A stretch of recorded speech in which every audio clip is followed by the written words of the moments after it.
Good morning. Good morning. We are on. We're going to do some entertainment first, and then we have AJ Williams coming to talk about a big event and a big book. And I'd like to introduce my first guest, Cherry Black and Candido. How are you? They are singers. You know, we had a little old school just a little bit ago, but we have some singers from today. And Candido, just one name, Candido Live. Candido Live. Yeah. Okay, now how long have you been singing? Since I was 3 years old. Well, how do they know that you were a singer at 3? I wrote a song with my grandfather called I Love Jesus. He was playing guitar and I was telling him what to play. So I kind of started really early. A I little was in, louder so my oh, Facebook Live people could get it too. I wanted to sing this song, and every Sunday we would go, well, every Saturday we go to rehearsal, choir rehearsal, and every Sunday I would ask could I sing the song. So finally they let me sing. I stood on some crates because I stopped growing because I'm scared of heights. So I stood on some crates and I sang the song. And in the church they was shouting and throwing their hands up, and I knew right then that that's what I wanted to do for the rest of my life. Wow. Do you remember that song? No. Okay. And then when did you start singing professionally? 11 years old. I started doing clubs with my cousin Henry. I played drums and sang behind the drums, and they were asking, well, who's that singing? And so they finally put me up front, and I was doing clubs and doing At skating 11? rinks. Yeah, at 11 years old. You were singing or playing the drum? No, I was singing and playing at the same time. Oh my And goodness. then they looked and they were trying to see who was singing, and so they finally put me up front, and I started singing up front. So did you go to, where'd you go to high school? I went to Denby. Denby. Yeah, I've been in there before. yeah. No, I took my students from my school over there and they performed. That's a big school. Yes, it is. Golly. And Sherry or Cherry, how do you want me to say that? Cherry, like the fruit. Cherry, yeah, I Yep. thought so. Now, Cherry, where'd you go to high school? Flint Northern. Oh, I'm familiar with Flint Northern. They had a good basketball team and all of that kind of stuff. But when did you start singing? Ooh, I didn't really start singing in church like a lot of people did. I was a little too shy for that. But officially, I would say when I met him is when I began my Really? actual singing career. Like, Oh, well, let's talk about this. Where did you meet him? I met him in Flint at this bar called the Soggy Bottom. How old were you? 20. Oh, at the Soggy Bottom. The Soggy Bottom in Flint. That's a crazy name, but yes, we met at the Soggy Bottom, and I auditioned for the band, and I got in. Oh, so you had a band at the time? Tell us. There was a guy named Fred Swanson who's a good friend of ours, and we were looking for a female singer, and we had been looking and looking, and she walked in and she actually sang "Happy Birthday," and she stopped. It was his birthday. She was singing it to him, and she stopped singing and said, "Let me start over." And from that point on, I knew that was someone that's going to be a star. And we said, Right, "We've got to have right, her in my band." absolutely. Yeah. How long ago was that? Over 10 years? Like 11 years ago. Like 11 years ago. Yeah. 12 So years you ago. started singing with the band. You were the girl with the I was the band. girl, the only girl in the band. Oh, that was great. I'd love to be one with amidst others, And but you must have known that you could sing because you did get in there and sing. Absolutely, So how did you absolutely. know? That's what I'm trying to find out. I've sang in a few mass choirs. So in Uh-huh. elementary, I sang in a mass choir with my school, with other schools. And I sang at church a little teeny tiny bit, but when they made me. But yeah, that was really. I have been working on stuff in the studio with the same guy that he mentioned, Simeo in Flint, and nothing was really happening for me. So it really kind of all began with that Okay. visit to the Soggy Bottom, to be honest. I understand that. Um, so you two, you were in the band, and then you got to know him better, and then what happened? I can tell you what happened. Tell us loud and clear. He's so suave and debonair, you know. One day, because it started out as friends, I had no intentions on having a relationship. I just knew that she was just so awesome in her singing and her talent. But one day, she was standing in the Soggy Bottom, and she had her back to me, and she had on this blue dress. And I looked at her, and it just happened just differently. And from that point on, I knew that it was going to be something else other than friendship. It just happened just that way. And you proposed? I proposed. In that moment, no. Not at that moment. I mean, not at that moment, but eventually. I Yeah. should have said eventually. Eventually, I proposed. Yeah, I took her to a. Well, she moved to Detroit from Flint, and I took her to a jewelry shop place, and I told her to start looking around at some rings. You know, we were in a relationship maybe for a year, and she picked the ring out, and then I took the ring and got on my knees and proposed right then and there. Oh. Well, so, Terry, how did you get the opportunity to perform as one of Katy Perry's background singers? I actually was working with her music director here in Michigan, Isn't that current? Who was her music director? Chris Pooley. Oh, Chris. Okay. And his father, Ross Pooley, I actually worked with him in a band. He's a horn player. But I was working with him in the studio, and for like a couple years, and then he emailed me and let me know, hey, Katy Perry's looking for a background singer. Would you be interested? Can I, mention your name? And I was like, Mention of my name. course. You could take a piece of paper and shove it down her throat. And- No, and- I'm going crazy, but Exactly. yeah. So that happened, and some other things happened in between there, and then I went to LA and auditioned, and I got the job. Wow, that was great. How many people auditioned, I wonder? Well, I remember seeing about 6. Okay, Yeah. they had narrowed it down. I think it just started with like 6. Oh, It was okay. it was more of a private audition, not like a large cattle call. Put it out there. I think it was just kind of word of mouth. In the meantime, you were still doing your own thing. Absolutely. That's great. Now, how was it? I've been on a couple of tours, not singing everybody, but I've been on a couple of tours, and that in and out of the suitcase, your little uniform, and then you throw something else over it, or doing up. How do you like the road? I love the road. Oh, I great. love it. It's my first experience, my first tour, my first time singing background with someone. In arenas, right? Arenas, sometimes just outside, because the arena in the place we go is not big enough. It's awesome. I love it so much. I've visited so many places that I never dreamed I would go to. Right. Yeah. Now, do you two sing together? Absolutely. Yeah. Yes. Like, what? I mean, duets or what? Tell me. Well, we started singing together. Yeah, So we've always sang together until I went on tour. Yeah. So when it's funny you asked that, we're actually doing a duet show on December 19th at Aretha's Jazz Cafe. Recently 7 p.m. renamed.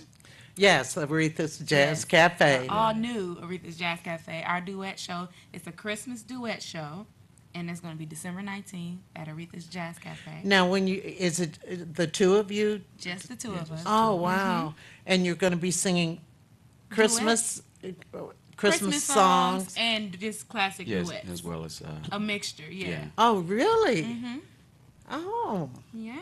tell us some other things. You're doing something else? Yes, we're Tell us actually about that. doing We get to perform with the Louder Detroit Symphony. Symphony Symphony Orchestra. With it's called the Deaf and Loud Symphonic Experience. Right. The Deaf and Loud Symphonic Experience, I think it's December 16th. Yes. Right. I believe so. And it's a concert for the deaf, really. Yeah, Yep. it's ingenious. Them getting a chance to experience music that they wouldn't ordinarily experience. Right. Motown. Right, Yeah. And we're going to be singing duets. Yeah. Right, singing duets. right. Well, we're going to take Yeah. some classic stuff that's not normally done as duets, and we're going to We're do just them going as to make duets. them do it. Right, I heard. Can you give us any little bit of sample? Not, it doesn't have to be of that, of something that you two sing together. I know it's early in the morning, but I always do this to singers. I just a little bit of something before I want to show a video also, but the videos don't have you doing a duet. So if you can show us a little something. Sure. All right. Nah, I don't think so. Okay, you ready? I was going to say.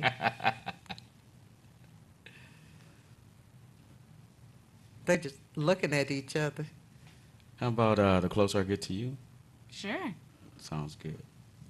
All right. Starts off with you.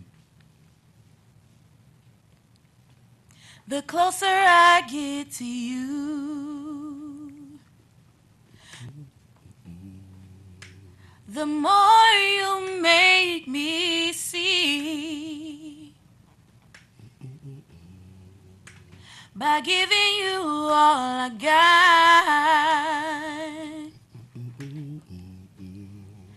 your love has captured me.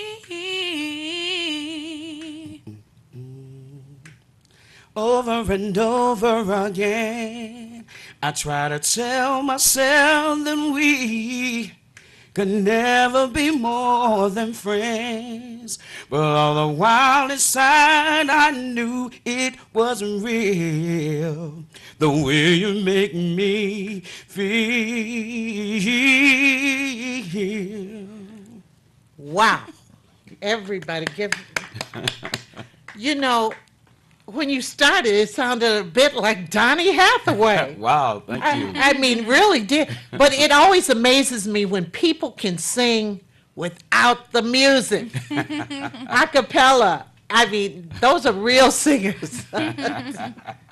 Even with the music, I can't stay on key.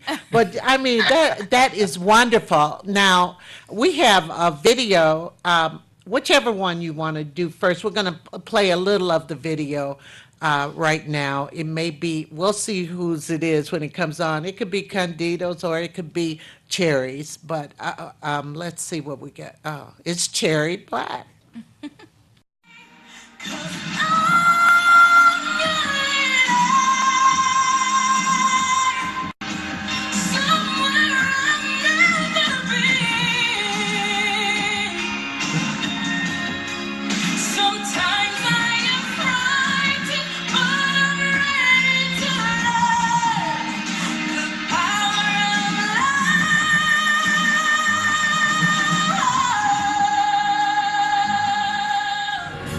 I'm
golly, I could just sit here in concert. Very good. You're such a small person, and you have a lot that comes out. Now we could see some of Candido's as soon as we get that set up. I mean, that is amazing. Thank I you. mean, oh, there he is.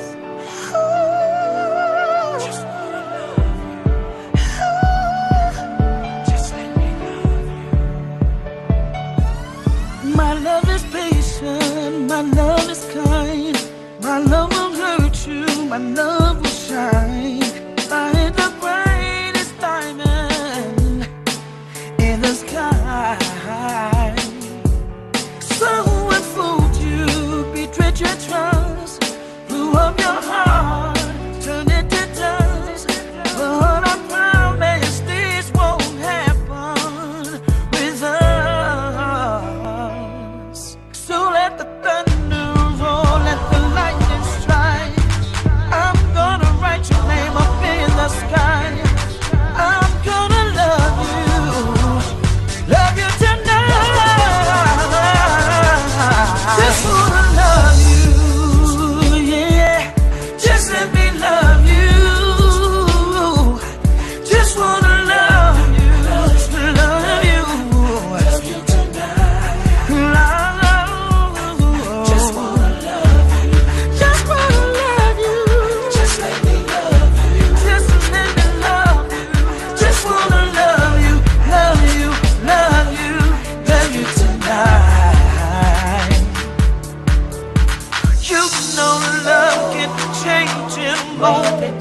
Love can Wow, that was great. And that record is for sale. It's for sale. CD Baby, Amazon, anywhere you can purchase. And what's the iTunes. title again? iTunes also. What's iTunes. Just Wanna Love You. Just Wanna Love You? Yeah.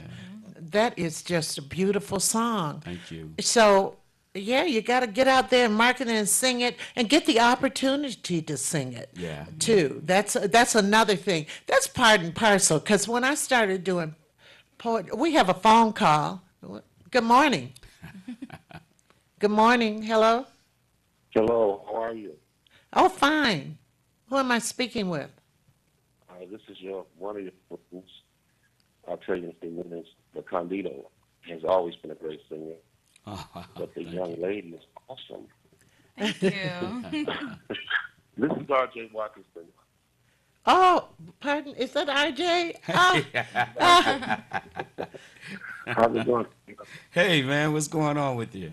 You're great. You've always been one of my favorite singers. Oh, One thank of my you. favorite songs, I think, Love, Won't We Hurry, Let Me Hurry, or something. Love, won't you hurry? That's a great song. Yes, it is. Thank That's a you. thing. Yes, it is a good thing. But the lady, your wife, Cherry? fantastic. I'm impressed. Thank you. I'm impressed. Good job, Camille. What about my singing, RJ? I mean, you haven't said a thing about what you've heard. I'll wait till I hear you in the shower again. We'll do a recording in the shower. I don't know, Brenda. You're working on it, Brenda. You're getting better. You're getting better. I know. I'm a poet. I know what I am. But And you you know great it. show. I just wanted to call in and let the couple know they have a great future. Wow, and we thank would love you. to work with them in the future. In our song. Absolutely. We have to highlight them. Yes, we have to. We have to. Right. But again, a great show, Brenda. Thank you. Hello again, sir. Wait till I love you you. see my next guest. Okay. I can't wait. So keep watching, RJ, and thank you for calling. All right, yeah. Okay. Yeah, good to hear from you, man. Bye-bye. My pleasure. Bye-bye. Yes. What do you see 5 years from now or would like to see? I want to see us worldwide, but being a married couple, Christian saved married couple, that you can be in this business and stay together. You can be in this business and get along. You can be in this business and keep your integrity. I just think marriage is being lost in the sauce. It really is. It's being treated like it's nothing, and it's very important. Our marriage is really important to us. Right. I see us 5 years from now being superstars, All right now. owning several businesses, Okay. having several streams of income, Love it. and traveling the world on world tours. Excellent. Oh, let's see that. We'll put it in the universe Yeah. and you know, because when you choose to do something in the arts, a lot of people look at it as a risk. So many times you have to believe it in yourself. Absolutely. You know, you can't wait for your auntie or your cousin or your brother, sister all the time to keep encouraging you. Yeah. Because a lot of us who are in the arts, we have people who say, well, you better get something more substantial. You better do this, you better do that. Of course, we know that. But, I think you'd live longer if you could live your passion. Absolutely. It's hard to lose at something that you love. It's hard Right. to fail at something that you love. And Right. We have such a love and passion for music and doing this, so And you have talent. thank you. Thank God.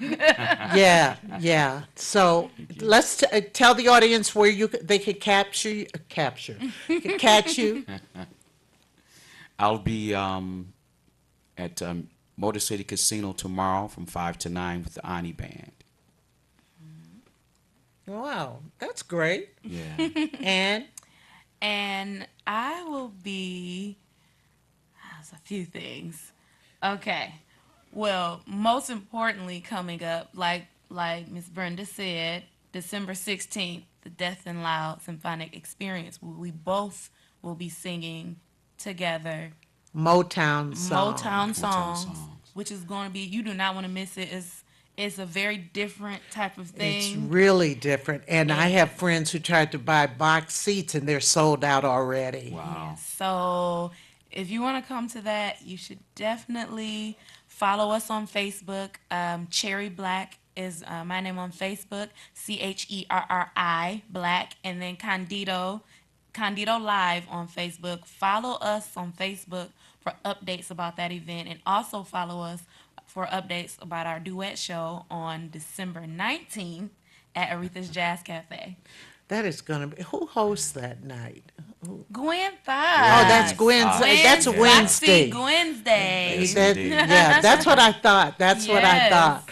Well, everyone, you've seen them here, and you got a little taste of everything. And well, not everything, because you haven't seen them live. And I wish you the best. I'm keeping up. I'm keeping up with you anyway. So Thank you we'll so be much. back in just a minute with A.J. Williams.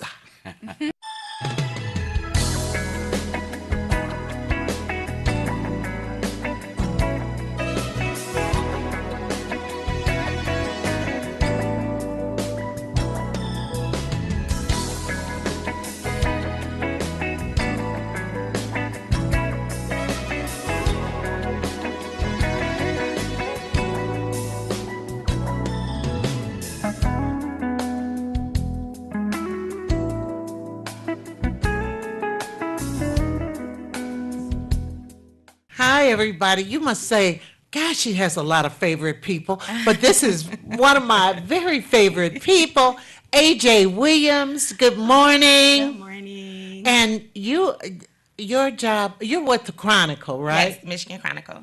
And you're in the living, what is it? That section. Oh, I'm the editor of our city lifestyle section. Our City Lifestyle Yes, section. Yes. And with our City Lifestyle section, what does that really cover? City lifestyle covers all the dope things that happens in Detroit. So we get to cover, we get to highlight and talk to very dope people in Detroit. And, not maybe your typical person, but artists, I need to connect with Cherry. but artists and business owners and really dope people that's doing like really different things. So it's really cool because I get to highlight some of the stories in Detroit that you may not see within the community, especially, you know, geared towards the African American community, which of course I'm very passionate about. And then we also highlight a lot of the different events and entertainment that's happening. And we have a section called Be Seen. So it's the place where you need to be seen. How is it's that really good. determined? It's determined your event has to be dope. Has to be different, and you know, not. That's not what just I was for- going to ask you. Yeah, it's What's your not just your definition of dope? Dope is it's something that's unique, and it's not necessarily just your everyday party. Every day. Yeah, like an event we have coming up that we just highlighted are a couple of different events. A young lady named Brenda Williams, she's doing a empath workshop. So if you're empathic and I Empath. thought, yeah, like you're sensitive and you can, you know, feel people's energies. So I thought that was really dope. It's different. It's different. Yeah, And- it is. I know Berhinda. I know her. Yeah, and then we also have 12th and Viv is a candle store, and they're doing a pour your own candle workshop. So Oh, different things yeah, like I that. heard about Yeah. that. You know, so old school, I gotta say this. Back in the 70s, early 70s, we were into making candles. I mean, everybody was trying to make their own candles here, and it seems like it's back. It's turned again. Yeah. You know, there's nothing new under the sun. Nothing new, you know, but I think there should be new. I keep on seeing things that were old, it's new again. I'm sure your parents could have said the same thing about your generation. I just think that's just the way the world works, you know. I don't think so. I mean, I think that's the way the world is working because there's more communication about what happened and things that seem interesting that maybe my generation did that yours liked. But as far as my parents' generation, they didn't have the communication with the world that we have. You know, there are certain things in the arts. My mother used to live in Harlem, so you know a lot of the music and stuff. But I think because of this supersonic social media generation, because you're on social media a lot. Yeah, it's part of my job. I know. So it's part of my job, and I think social media is a great tool. I mean, I definitely understand what you're saying. I just feel like, you know, each generation takes and is inspired from the generation before. So Right. there's always impressions. And of then you each see new one. things, but you know, people may do the same things, but you see new variations of that. Yeah, Yes. you do see new variations. I mean, as technology progresses. But yeah, social media is dope. I got to figure out about you. Your first book was what? 5 things that every single chick should know. That every single chick should know. Yes. You know, in New York back in the 60s, 70s, my brother, who lived in New York at the time, he always called girls chippies. Oh, okay. What does that mean? He said, yeah, chippies. He'd say, oh, yeah, the chippies are, you know, Oh, it was okay. chippies in New York at that time. But I don't know if we could say the second part of your new book. It's a Kick A book. Yeah, it is. It's a Kick A, and you can imagine what the SS for- right, is going to stands be for. on. Now, tell me, what is this book about, and why did you name it that? Well, it's the first of 5 books that I plan to write over the next few years. And it's called A Chick's Guide, and to live a kick-A life. And it's pretty much a perspective on how success feels on the inside versus what success looks like. I think especially like you mentioned about social media, I think, you know, as generations grow and even, you know, it's not really age specific to me. But social media and even before social media, I think there's a perception of success is always determined by materialistic perspectives. So the nice house, the nice car, you know, you have a husband or you have a wife and you have all these things, but you really are empty and incomplete on the inside. Absolutely. I agree. We have a phone call. Okay. Good. Oh, it's gone. Maybe call they'll back. call back. But I agree with you so much. And some people live their lives through Facebook, Yes. trying to tell people what they're. Yeah, they say doing it for the gram, and I don't want to really. What do you just mean say, doing it for the gram? Instagram? Yeah, for Instagram, it's very easy to pose yourself as being successful, and I don't want to just focus on social media, even before social media. We have the call. Yeah, okay. Good morning. Good morning. Hi, who Good am I morning. speaking with? Praise the Lord. Hello. This is Rosa Watson. I just had to call in and thank you for presenting us and letting us know all this fresh, good talent. You are a good person and you're doing a wonderful job because we had no way of knowing these people until you present them to us. And you're doing a wonderful job. And I remember you working with Teddy Harris. Oh, That yes. was many years ago. Yes. Teddy Harris Jr., the Yes. maestro. And I just had to call in and let you know you're keeping up the good work.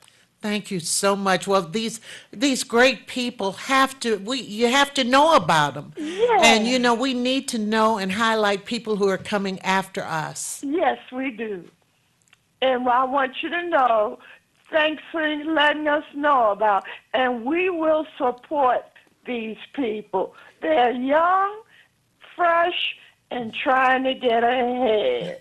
Thank you so so much for Thank taking my you. call. Oh, my pleasure. My pleasure. Thank you. That was nice. That's nice. But, I love, well, I have friends of all generations, and I love to highlight what's happening, And sometimes we say, wow, that's a good idea, but it wasn't a time when I was coming up that we could do certain things like what you're doing. No, yeah. Right. Yeah, I think that's the benefit of being able to, you want each generation to do better and to grow. and to grow and take the wisdom from the generation before us and take that and then expound upon it, and then the ones that come after us to do the same thing. So, Well, let's kind of talk about what you were saying about the gram life. doing it for the gram. Because there are people who put things on Facebook and Instagram, and some say, this is my life. Well, you're never going to know all my life on that. Right, I put right. some things on, and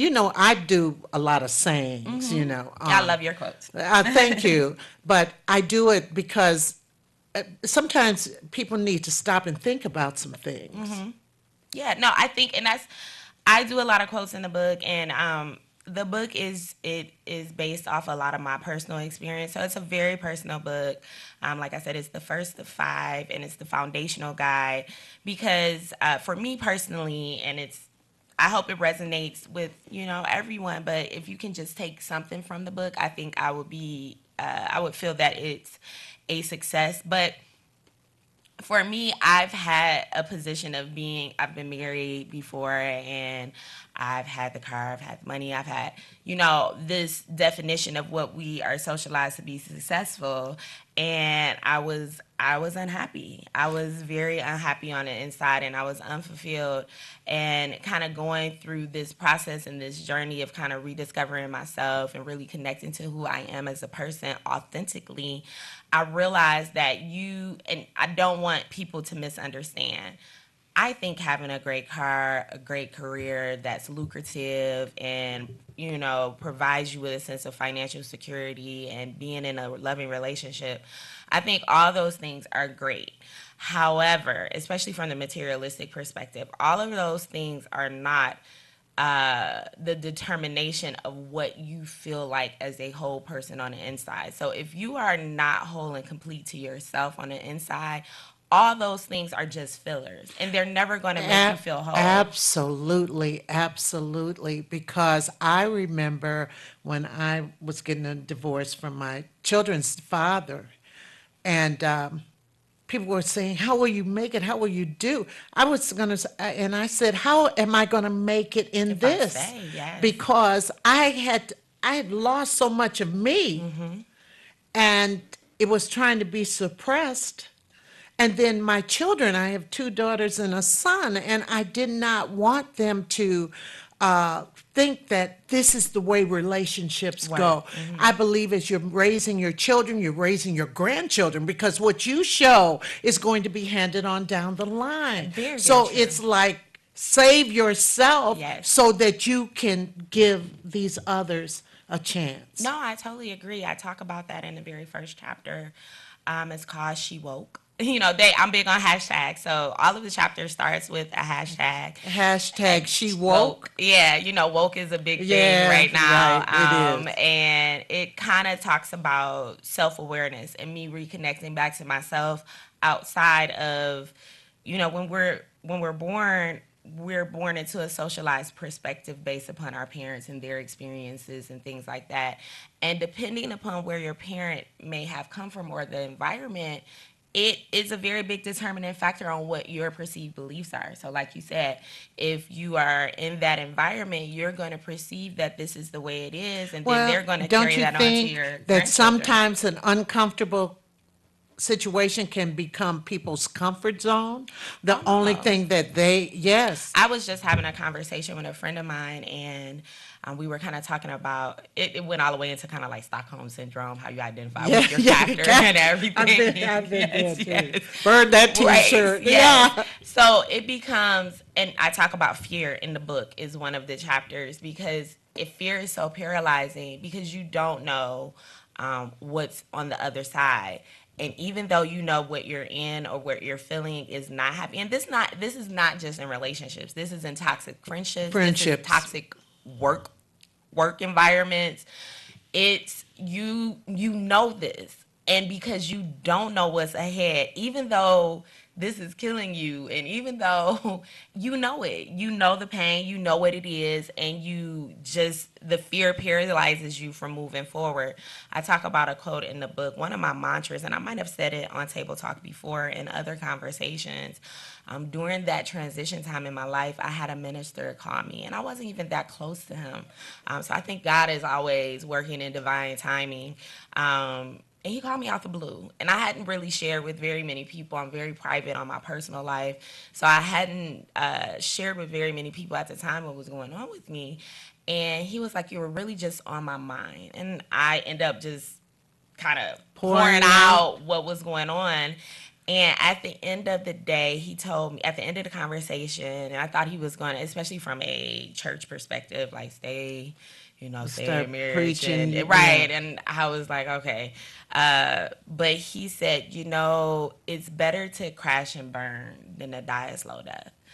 And that has been one of my mantras from that point on, because that's the truth. I knew, especially within the relationship perspective, I knew that whether it be now, at that time, or 10 years from now, I already knew where it was going to end. It was just what damage was going to happen to me, or how was I going to be affected if I stayed longer.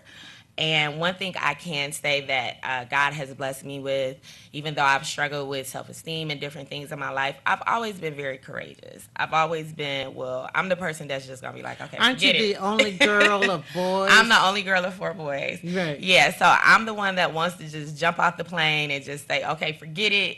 We're just going to do it, and we're going to go ahead and, be courageous. I still feel the fear, but I just got to the point that, as Oprah said, I had heard the pebble. I had the brick hit me, and I was at a wall. I had hit the brick wall, and something had to change.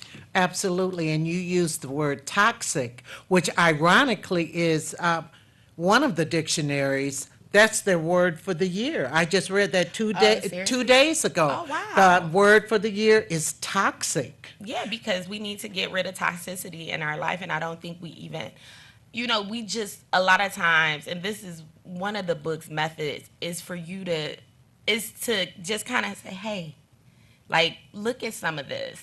And it's not an easy perspective, but sometimes I think we just go through life. We don't really live it a lot of times. We just go through.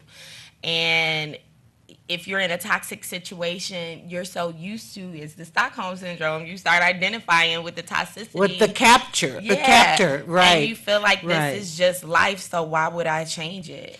Well, I always say some people go through life and others grow through life. Yes, and that's the goal. I think we should grow. I love that. We should grow through life. And I talk about that also in a book, that is a journey, and to be gentle with yourself. Be kind to yourself. We're kind a lot of times to everybody except for the one who needs it the most, is us. You know, we're kind. We love everybody else except for the person that needs it the most, which is us. You know, so we give so much. When I was talking to a friend of mine the other day, and she was going through some things, and I was telling her, I said, hey, I said, you need to stop, because you can't give from an empty cup. I was like, Right. people don't understand the overflow. And sometimes people will take and take and take. But we have to be, I'm also big on self accountability. We have to be the people. People are going to take if you allow them, but you have to realize, and I had to, because it's the martyr situation that, you know, depending upon your life, how you grew up, is, you know, a good person gives and they sacrifice, and that's true. However, the overflow of my cup is for you. What's in my cup is for me. You can't give from an empty cup. So when I'm full, I overflow and I help. But when my cup starts getting depleted, I say no, I can't do it. And I take back and I fill myself back up, because nobody else is responsible for my contentment outside of me.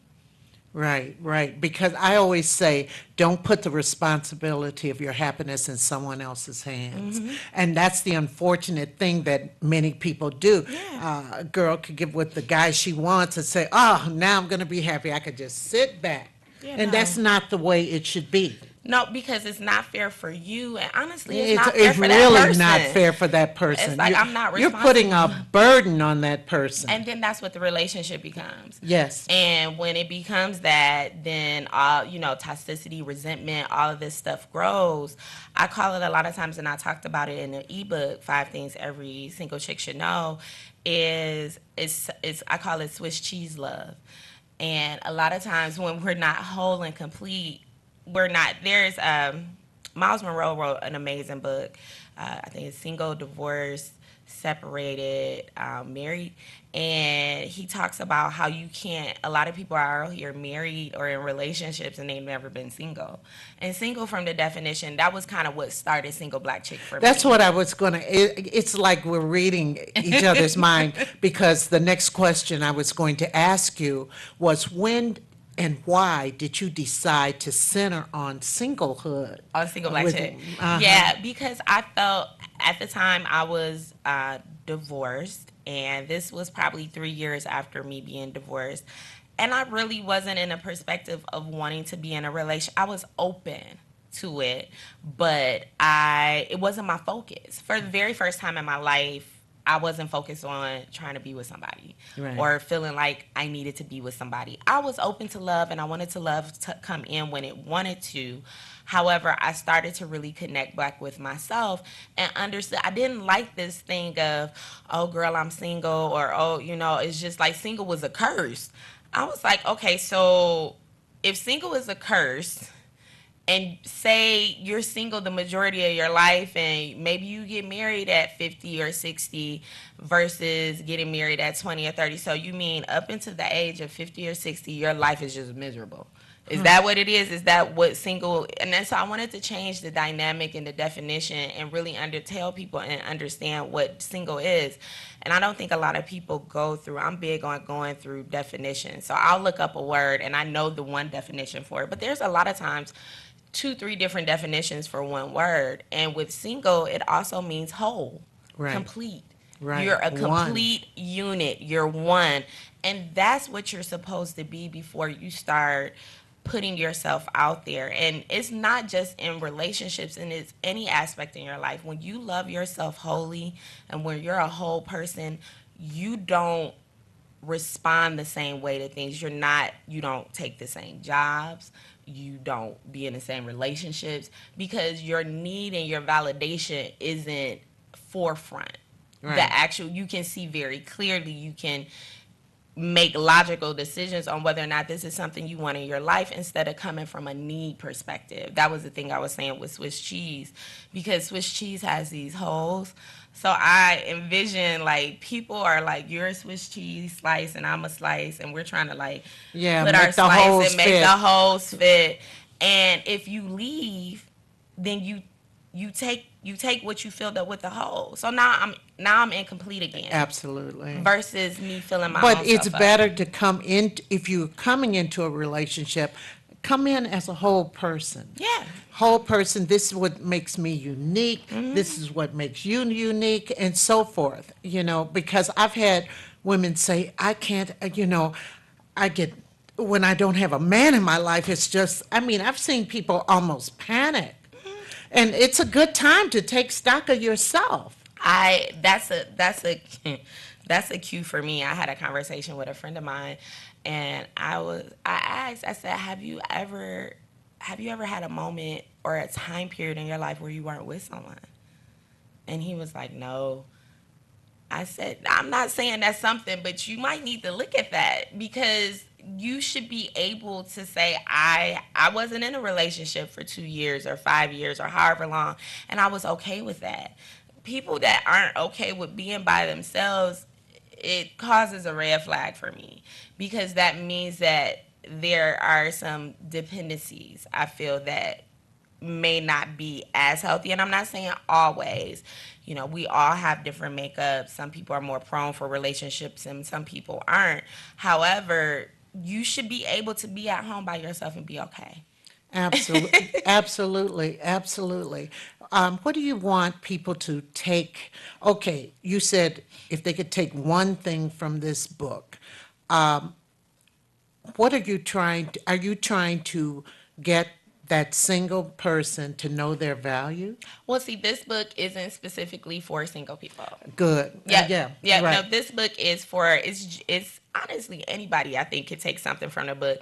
But I have a passion for women, and this book is for any woman to be able to reflect back and reconnect with herself, and reconnect to what the wholeness of herself looks like, and embrace that from a inner perspective. Understand that success starts within, and you have to be whole and complete. We have to conquer fear. We have to learn to forgive. We have to have self-love.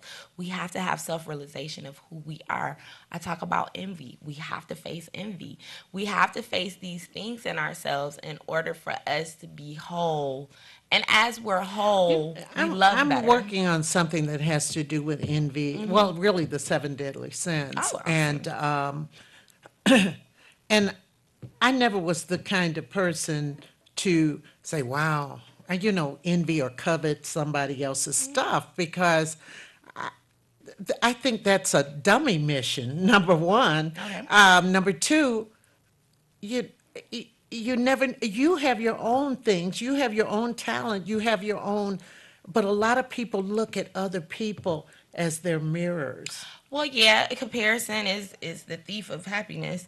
But I think with envy, I view me personally, and I say this in the beginning of the book, I'm no expert. And I quote Erykah Badu, like, I'm an artist now. Y'all be nice about this, because it's my personal opinion. But for me, envy or jealousy, which are cousins, is somewhat like pain. It's a necessary thing. It's not something that you want to live in, but it is just like pain is Really? a signal. So let me explain. Pain is a signal. If you put your hand there, Oprah, a long time ago, interviewed a young man that had a condition where his nervous system couldn't feel pain. And you would think that you wouldn't want to feel pain. Like, oh, that's kind of a great condition to have. But if you put your hand on a fire, if he put his hand on the stove, he was not able to recognize that the pain made him move his hand. So he would keep it on there and his hand would get burnt up. The same thing with envy. Envy is a trigger that you, in a healthy perspective, should make you self-reflect. Why am I feeling like this? Why is this happening? Why am I having this envious or covetous feeling? And when you reflect back, maybe I'm not pursuing in my gifts. maybe I'm not walking in my path. Maybe I'm not doing the things that I need to do, and this is reflection onto me, and it's a trigger to say, let me get into Yeah, this it and could get be better. for some people. Some people get so deep in it. Well, no, I'm not saying stay in envy. Let's be clear. No, I know. Yeah. That's not what you're saying. But that has. I was just saying, for me personally, that has never been a motivator. I'm not an envious person by nature nor jealous. However, I have experienced it. And at those times, I had to reevaluate. I wasn't walking in my gift. And I was envious of a person that was doing the things that I felt like it was a trigger. AJ, you're envious because you're not doing the things you're supposed to be doing in your life. And I Right. needed that I envious see what moment. I see You know what I'm exactly saying? what And you're it- talking about. Yeah, and it made me not focus on the envy of that person and celebrate that person because they were doing that, and then made me get on your job on doing that. Absolutely, absolutely. I guess sometimes you look at people and you say, "Dang, I could have done that," and you know, Yeah, I you see coulda, that. you should. Right, That means right, get up and do right, it. right. You know, so what's happening now? You have a new book. What you gonna do? So the new book, it drops November. I don't have the book, but here's the cover. The cover is so sharp. It is. It's her It's me in that and sharp my pink. dress. Everybody knows I love pink. It matches her hair. Let's say the dress matches her hair. But it drops November the 18th. And it'll be live on my website, Chickdom, ChickDom.com. And you can pick up a copy. It'll be an ebook available, or you can get the print copy. Like I said, excuse me. When it's will the they first be of able to five. get a print copy? You can get it. All of that will be on Chickdom.com. You can purchase it from there. And we have a big celebration that you'll Yeah, be at yeah. on Sunday, celebrating The 18th. the 18th, celebrating my birth of my Yes. book and also my birthday. So it's my 40th. I'm excited. And I want to do a poem for you. Oh, I would love I wanna that. do prime I would time. love that. I It's would a- love that. Thank you, Brenda. I want to. That's why I asked you, well, how old will you be? Well, it's the clock is struck. I gotta go. Best wishes. Thank But you. I am so excited to have you as Thank part you. of the culture growing up. Thank you. Bye, Bye-bye. guys.